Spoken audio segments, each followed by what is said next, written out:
ಎಲ್ಲರಿಗೂ ನಮಸ್ಕಾರ. ಇವತ್ತು ನಾನು ವಿಶ್ವಗುರು ಬಸವಣ್ಣನವರ ಗಂಡ ಶಿವಲಿಂಗದೇವರ ಭಕ್ತ ಎಂಬ ವಚನವನ್ನು ಓದಲಿದ್ದೇನೆ. ಓಂ ಶ್ರೀ ಗುರು ಬಸವಲಿಂಗಾಯ ನಮಃ.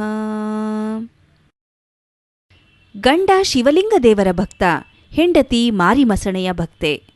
ಗಂಡ ಕೊಂಬುದು ಪಾದೋದಕ ಪ್ರಸಾದ, ಹೆಂಡತಿ ಕೊಂಬುದು ಸುರೆಮಾಂಸ.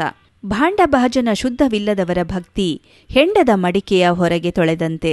ನಮ್ಮ ಕೂಡಲ ಸಂಗಮ ದೇವನು ನಾದಪ್ರಿಯನೂ ಅಲ್ಲ, ವೇದಪ್ರಿಯನೂ ಅಲ್ಲ, ಭಕ್ತಿಪ್ರಿಯ ನಮ್ಮ ಕೂಡಲ ಸಂಗಮ ದೇವ.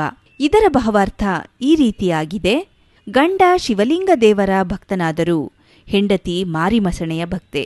ಗೌರಿವಲ್ಲಭ ಶಿವ ನಟರಾಜನು ನಾದಪ್ರಿಯ ವೇದಪ್ರಿಯ ಎನ್ನುವುದು ತಪ್ಪು. ಮಧುರ ಗಾನ ಮಾಡಿದರೂ ಸೀತಾಮಾತೆಯನ್ನು ಅಪಹರಿಸಿದಂತಹ ರಾವಣನ ಅರ್ಧ ಆಯುಷ ಕಡಿಮೆಯಾಯಿತು. ವೇದ ಪಾರಂಗತನಾದ ಬ್ರಹ್ಮದೇವನು ತನ್ನ ಸೃಷ್ಟಿಯಿಂದ ಜೀವ ತಾಳಿದ ಸರಸ್ವತಿಯನ್ನೇ ಲಗ್ನವಾದ ಕಾರಣ ಆತನದೊಂದು ತಲೆ ಹೋಯಿತು. ನಮ್ಮ ಕೂಡಲ ಸಂಗಮ ದೇವನು ಪರಿಶುದ್ಧ ಭಕ್ತಿ ಪ್ರಿಯನಾಗಿದ್ದಾನೆ ಎಂದು ವಿಶ್ವಗುರು ಬಸವಣ್ಣನವರು ಈ ವಚನದಲ್ಲಿ ವಿವರಿಸಿದ್ದಾರೆ. ಶರಣು ಶರಣಾರ್ಥಿಗಳು.